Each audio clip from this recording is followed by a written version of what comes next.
I was watching one of these animal channels. It may have been Discovery Channel, Environmental, National Geographic Channel. All this different stuff on cable.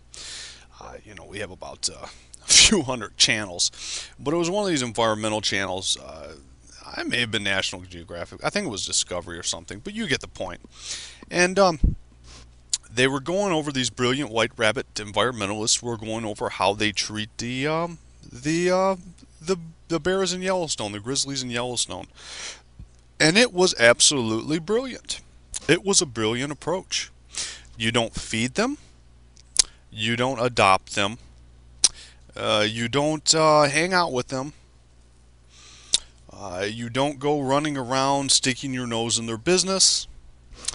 Why? Because they're bears. White rabbits have no business fooling with bears. Now they're nice to look at. You can watch them in their natural habitat, but generally it's non-interference. Totally brilliant. Well, we don't sell them. We don't sell them. We don't sell them air conditioners. Well, they're bears. They don't need it. We don't sell them fishing poles. Why? They're bears. They can fish them. They can fish very well for themselves. If they needed fishing poles or air conditioners, they'd build them. We don't sell them airplanes or AK-47s. It's a total hands-off approach to the bears. And it occurred to me during another episode, I was seeing how these they were white rabbit ecologists down in the Amazon, and I want to say this was on like a travel channel or something. They were visiting with some tribe in the Amazon, and this tribe was very spiritually sophisticated. But generally, they were treating them like the bears. Hands off, non-interference. These little Amazon rabbits, they look like us, but they're not white. They're not Aryan rabbits. But the white rabbit ecologists were taking a very hands-off approach. You can't sell them anything. No, don't interfere with their food. No, they probably don't need any of our tools. In this one particular episode that I was watching, the little Amazon rabbits, they had themselves some little babies, and one of the babies was very sick, and they didn't want to interfere and give it any medicine. They let nature take over. Brilliant, brilliant. Because they were treating them just like we treat the bears in Yellowstone. Total harmony. There's no need, again, to adopt bears because, well, bears can be dangerous. There's no need to fool around saving bear cubs. Why? Because they're bears. It's natural law. Let nature take over. Just let them mind their own business. Let them have their own space. And if they get too out of line, every once in a while they get one of these grizzlies that gets a little out of line. They have to euthanize it or do something along those lines. You can't let bears get out of line. Sometimes those black bears, they get out and they go rampaging through the suburbs, eating garbage and raiding homes and whatnot, and they're a little unruly. Sometimes they have to put one down. But by and large, it's non-interference.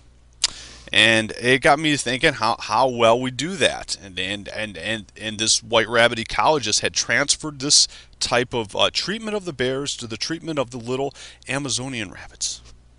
Yes. They have no need for air conditioning or all this advanced stuff, and they can't maintain it anyways. So that's my thinking.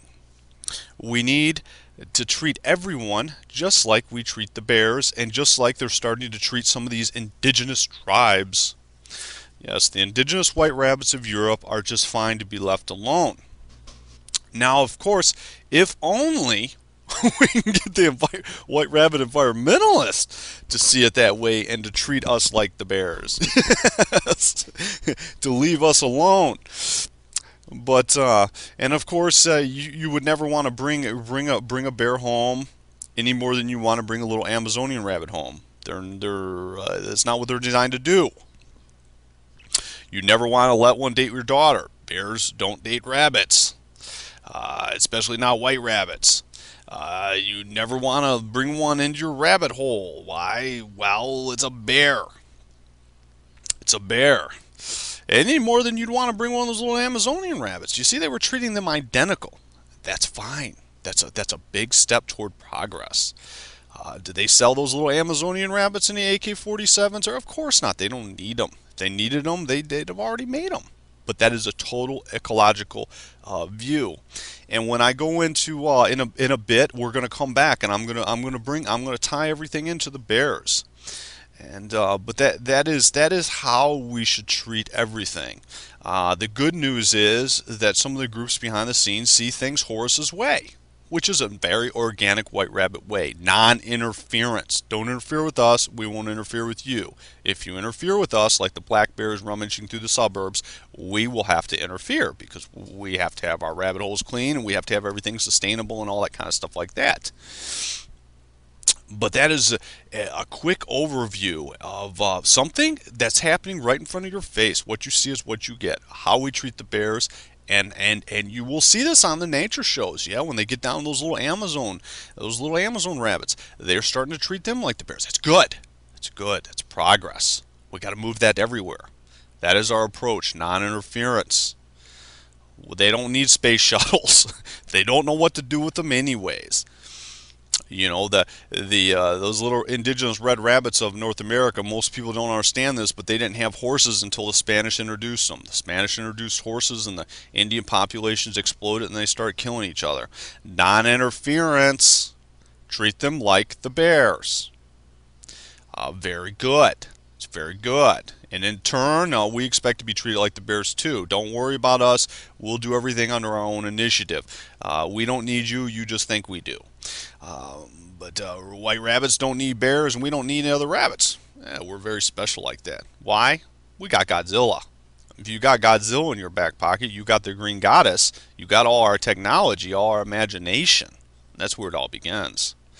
Well, you don't need much else, do you?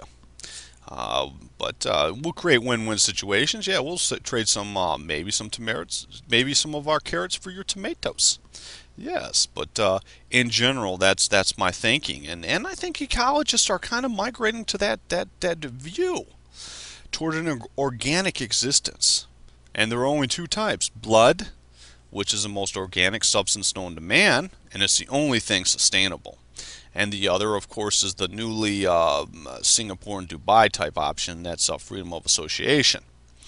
But they don't like those white rabbits that freely associate, because if they do, they're going to all go to a rabbit hole one part of the planet, and then you're going to have problems.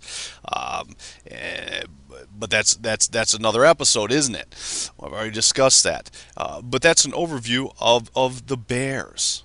Of treating everyone, treating all the rabbits and every other animal like the bears, and in return we demand equal treatment. Leave us alone. If only we could bring more ecologists along this line. But we're making progress. Yes, I'm very optimistic.